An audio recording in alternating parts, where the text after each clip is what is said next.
The bottom dropped out of my world the day they read the will. My father, the man who had been my anchor, my hero, was gone. A heart attack, sudden and cruel, leaving a gaping hole in my existence. The grief was a physical weight, crushing the air from my lungs. But that pain was swiftly compounded, twisted into something ugly and sharp by the words spoken in a stuffy lawyer's office.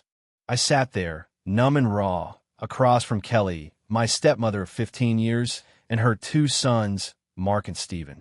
We were a strained tableau of family, bound only by the recently departed. Mr.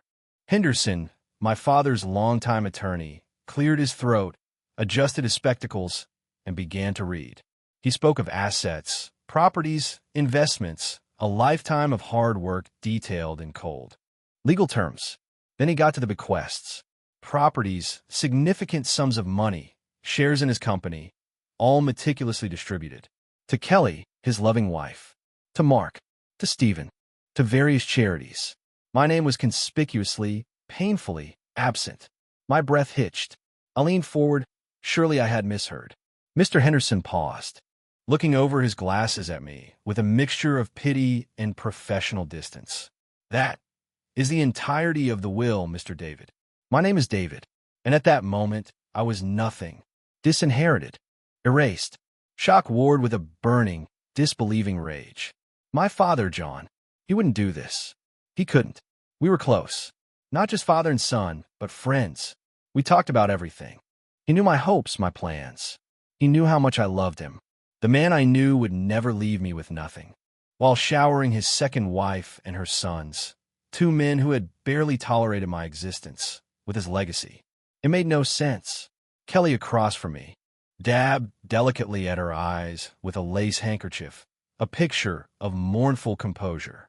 Mark and Stephen sat stiffly, their faces unreadable masks. But I saw it then, the faint, almost imperceptible glint in their eyes, a spark of triumph quickly masked. In that moment, surrounded by the scent of old paper and stale air, a terrifying certainty began to form. This was no accident. This was deliberate. This was their doing. The tension in the room was a living thing, thick and suffocating. As soon as Mr. Henderson finished, Kelly stood, gathering her handbag. Her voice, though soft, held a new, steely edge I hadn't heard before. Well, that's settled then. She looked at me, her gaze cold. I suppose you'll need to make arrangements to move your things out, David. The house is mine now. Mark and Stephen rose with her, flanking her like silent guards. Stephen, the elder, spoke for the first time, his voice devoid of warmth. Yeah, don't drag it out, David. We'll need the room.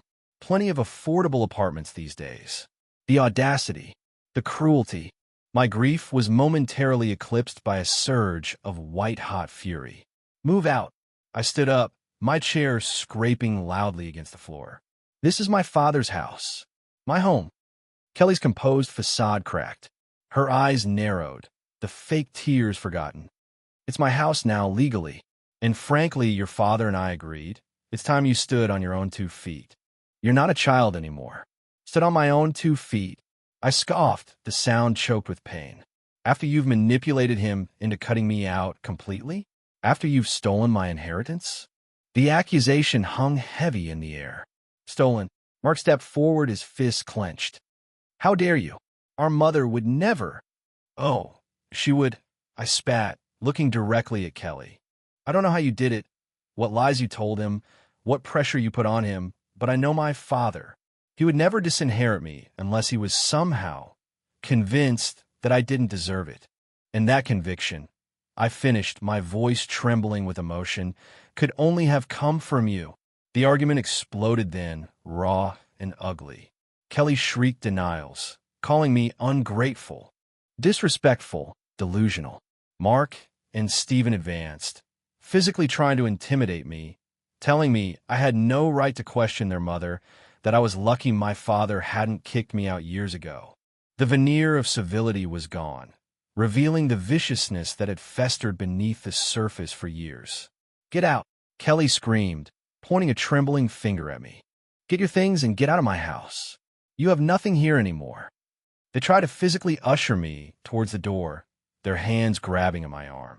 It was humiliating, enraging. To be treated like a trespasser, an unwanted stain on the pristine picture they wanted to create. I wrenched my arm free, stumbling back, my heart hammering against my ribs. This isn't over. I yell, my voice raw. You think you've won? You think you can just erase me? I will find out what you did.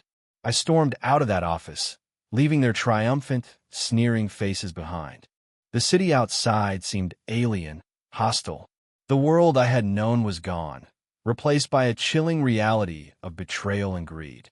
I walked for hours, the pain of losing my father mingling with the crushing weight of this new wound, inflicted by those who were supposed to be family. Despair threatened to consume me. How could they do this? To me? To my father's memory?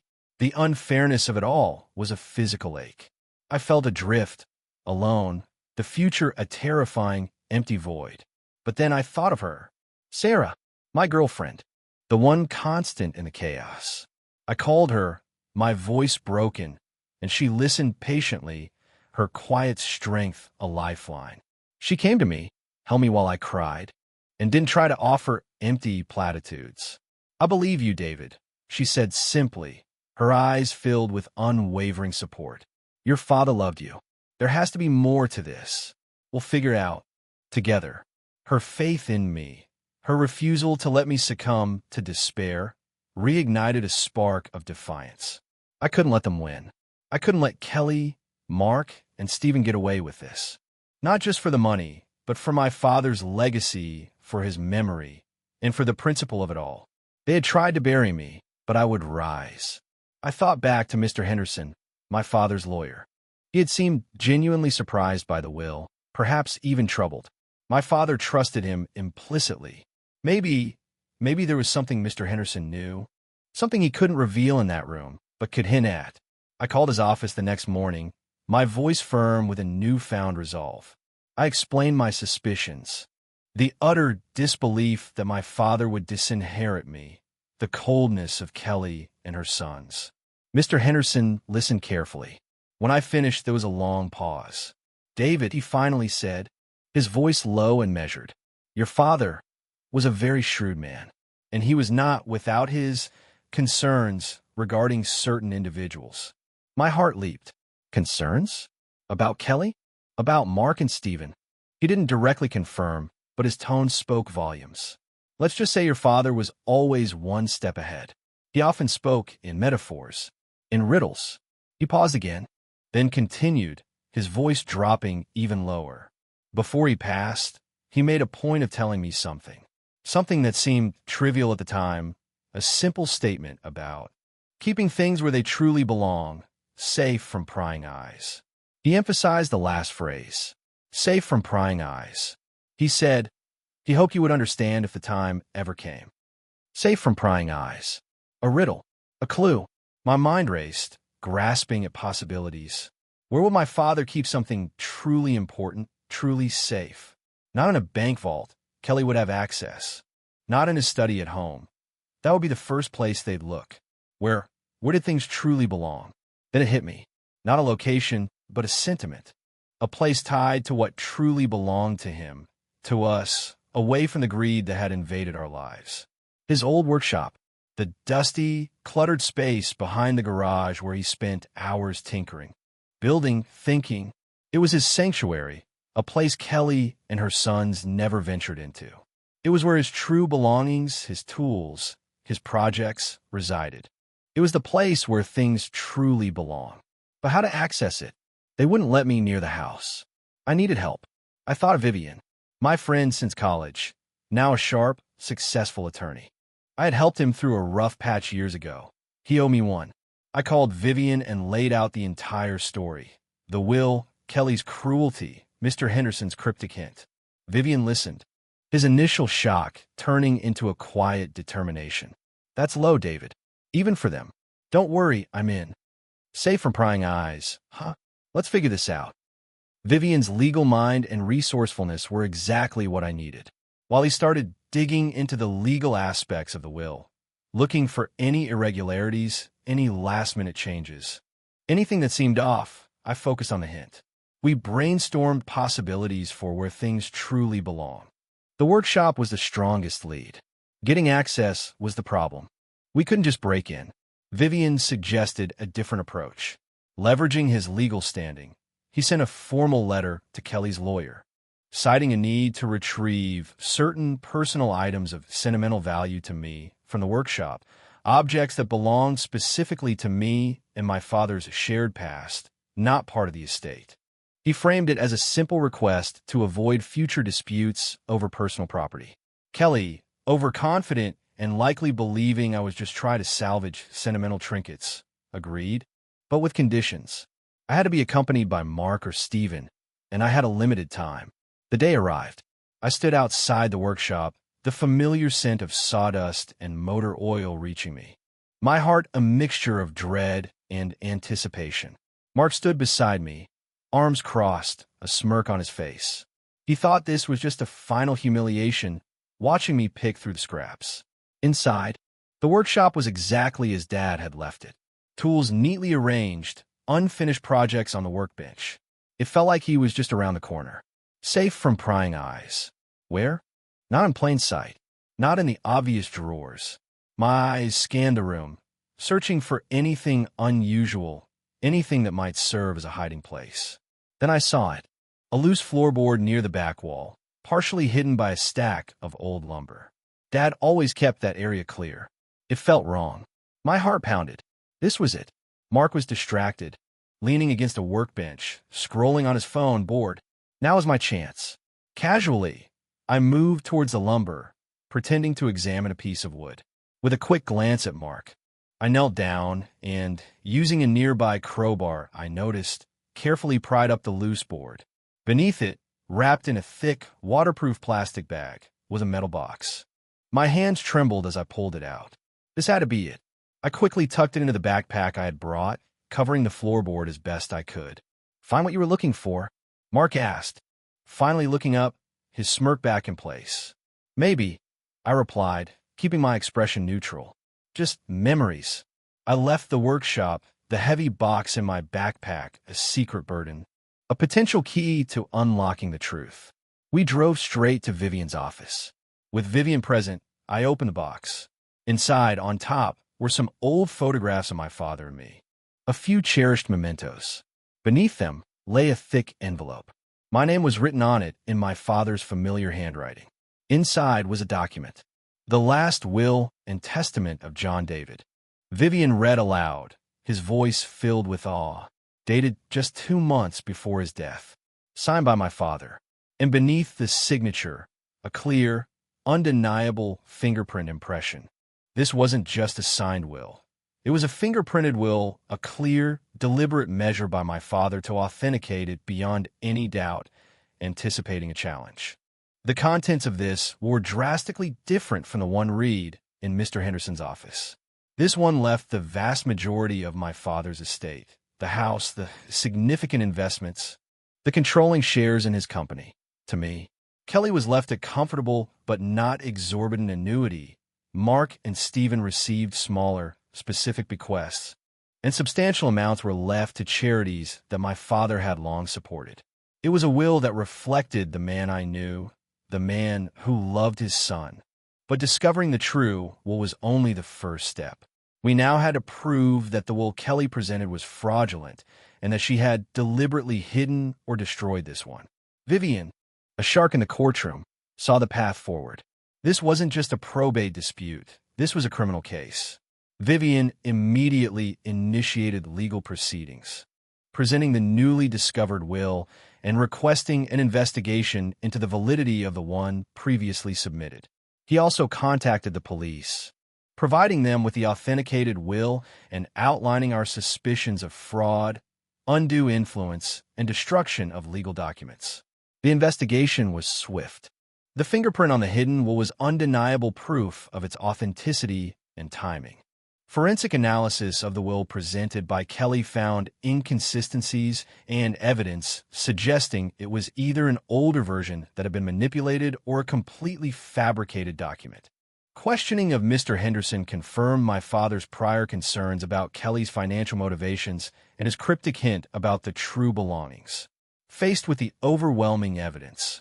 The carefully constructed facade of Kelly, Mark, and Stephen crumbled. The police built a strong case for conspiracy to commit fraud and attempted theft of inheritance. The trial was relatively quick. The prosecution presented the two wills, the fingerprint analysis, Mr. Henderson's testimony, and other evidence unearthed during the investigation. Financial records showing Kelly's recent significant debts, communications between Kelly and her sons discussing my father's health and assets, even testimony from relatives Kelly had tried to turn against me. Kelly, Mark, and Stephen, once so smug and powerful, sat in court, their faces pale and drawn. Their denials were weak against the mountain of evidence. The jury found them guilty on all counts. The judge's sentence was firm. For their calculated cruelty, their greed, and their attempt to defraud a grieving son of his rightful inheritance, Kelly received a substantial prison sentence. Mark and Stephen, as her accomplices, also received custodial sentences. They were led away in handcuffs, their looks of triumph replaced by shock and despair. Justice was served.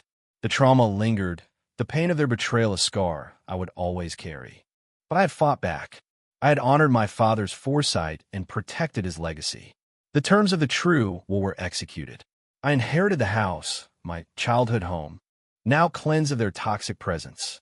I inherited my father's wealth, the results of his lifetime of work. The figure, precisely as stated in the will, was $100 million. It was a staggering amount, far more than I had ever expected, a testament to my father's success and his love for me. The gilded cage they had tried to trap me in had instead become their prison. The key, hidden in plain sight where things truly belong, was the instrument of their undoing and my liberation. The house felt quiet now, filled with echoes of my father, not with the venom of my stepfamily. I kept the metal box, the photographs, and especially the true will as reminders. Reminders of my father's wisdom, of the darkness of human greed, and of my own strength. I became more guarded, yes, the easy trust of my youth replaced by a discerning caution. The experience left its mark, hardening some edges, but it also forged within me a resilience I never knew I possessed.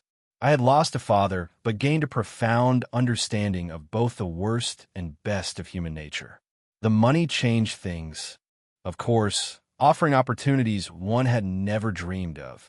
But the real reward wasn't the inheritance itself. It was the validation.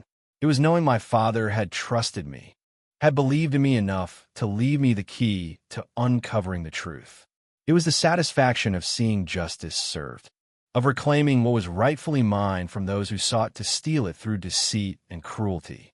The relationship with Kelly, Mark, and Stephen was severed completely and irrevocably. They had shown me who they were, and I had shown them that I would not be broken. My father had built a legacy not just of wealth, but of integrity, and I would honor that, living my life on my own terms in the home where I truly belonged. The story of my father's true will wasn't just about money. It was about love, betrayal, and the unyielding fight for what is right. And in the end, I won.